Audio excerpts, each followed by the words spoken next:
This is the one trap that millions of Americans fall for when they're at the dealership trying to buy a car that I'm going to teach you how to avoid. Listen, if you've built your credit up, paid down balances, fixed your reports, done all the work, you need to hear this before you ever step into a dealership, because there's one question that a salesperson is going to ask you, and how you answer it can undo months of credit work in about literally less than 5 minutes. They're gonna ask you the magical question: how much per month are you comfortable spending? Of course, it sounds harmless. It's not. The second you give them a number, you've handed them the steering wheel on every other part of the deal. The price, the term, the rate, the add-ons. They can move all of it around behind the scenes and still land on the same payment they gave you. Your credit score got you in the room. What happens next decides what it actually cost you. Let's talk about what I call the 4-square worksheet that they sit in front of you while you're sitting in front of their desk. Because here's how they do it. Picture a worksheet split into 4 boxes: trade-in value, vehicle price, down payment, and monthly payment. Of course, it looks very simple. Your eyes go straight to the vehicle price because that's the number that actually matters. But the dealer wants your eyes at the bottom right box,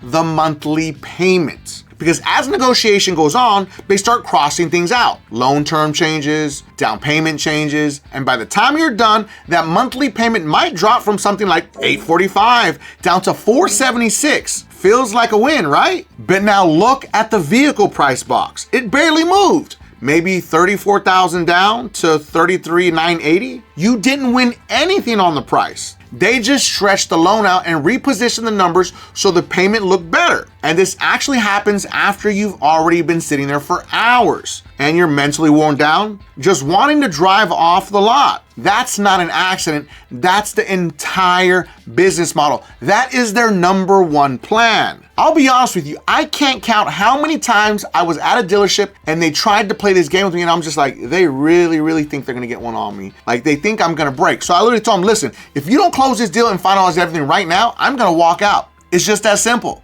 I don't let them ever have the advantage over me. But now let's talk about the rate markup your credit score doesn't protect you from. Because here's the part that connects straight back to your credit. You can walk in with a strong score and still get a hit, because dealers are often allowed to mark up the interest rate that you're actually qualified for.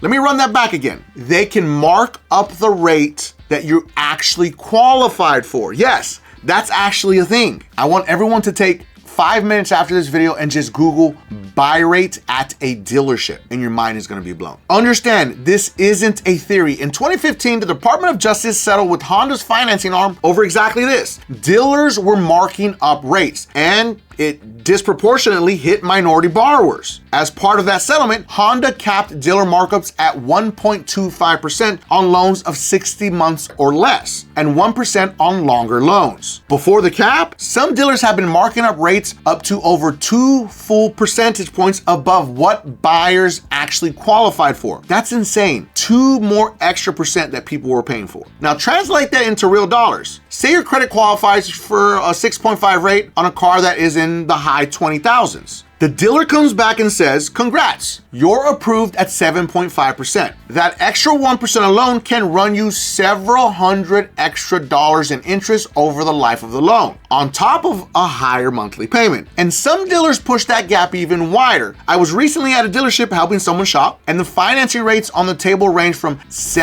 I would say slightly under 7% to almost 10% for the exact same buyer. That makes no sense. Your score didn't change in that room. The number they offered you did. And that's the part that people don't understand. So here's the actual move. You already put the work into your credit. Don't let 5 minutes at the dealership give that work away. I've got 5 things for you to do before you walk into any dealership lot, and every one of them protects the credit standing you already built. Because we all know fixing our credit is not easy and it takes time. So we need to make sure that we do this right every single time when we deal with the dealership. I want to give a special shout out to all my beasters out there that are working hard to fix their credit using Dispute Beast, the most advanced AI credit repair software ever created that comes with a 110% money back guarantee. But specifically to Tanya. Tanya's credit score went up 289 points after just 1 round with Dispute Beast. And Christian, Christian's credit score went up 366 points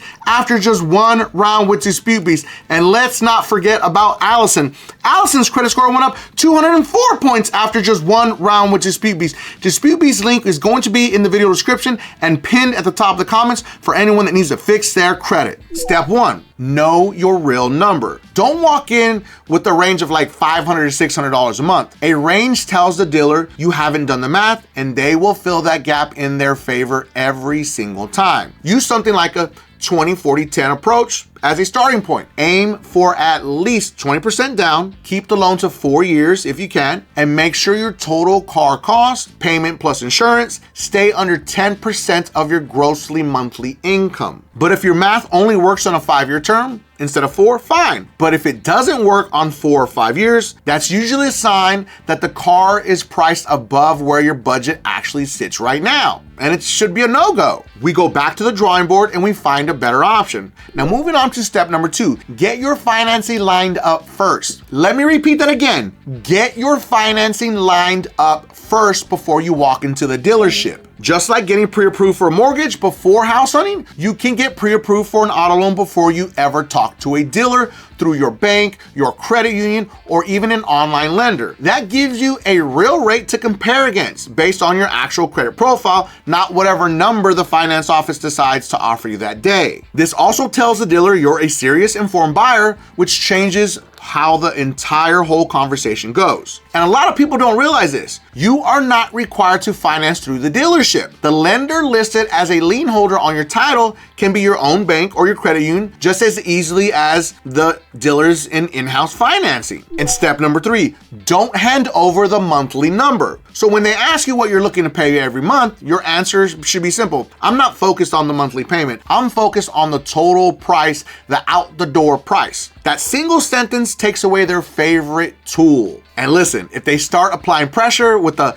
this offer's only good today, the price won't be the same tomorrow, that's your cue to slow everything down because you're allowed to say you're not deciding today. Let's repeat that again. We can say we're not deciding today. Yes, you're allowed to negotiate over email. The car or one just like it will still be there. Dealerships count on urgency. Don't give it to them. Don't let them have the power. You control the process the entire time. Step number 4, cap your loan term. Let's repeat that again. Cap your loan term. Try to hold your loan to 60 months or less. Right now, the average new car loan is stretching past that. Some data shows it's crept towards the high 60s in months. And the longer the term, the more total interest you'll pay. Plus, you run a real risk of owing more than the car is actually worth. If you need to sell it or it gets totaled early in the loan, then you're possibly cooked. Last part's the most important. So step number 5, handle the add-ons separately. Once you get to the finance office, that's where the extended warranties, paint protection, fabric coating, and other add-ons get pitched on, often rolled right into your loan without you fully clocking it. Say no to most of it on the spot. Or at minimum, tell them you'll decide later once you're not sitting under pressure. But I will say this, an extended warranty can protect you if it makes sense for you and the car that you're actually going to be buying. Because it doesn't make sense for every single purchase and it doesn't make sense for every single person. But gap insurance is really the one exception worth knowing about. It covers the difference if your car is totaled and you owe more than it's actually worth. Even then, you can usually get gap coverage cheaper through your own insurance company instead of buying it at the dealership. Let's run that back again because a lot of people don't know this. You can get cheaper gap coverage through your own insurance company instead of buying it at the dealership. That is, in fact, an option. And here's another little tip that a lot of people do not know. Let's say, for instance, you sell the car or you trade it in for something else, but the full term of the car is not actually gone yet. So guess what? The gap coverage is still present. So when you sell that car and you have gap coverage on it or an extended warranty, oftentimes go back to the dealership where you bought it and say, hey, I sold the car. I need to be paid the difference of the actual coverage that I have that I'm not using anymore. and you'll get a refund in the mail, or sometimes we'll cut you the check there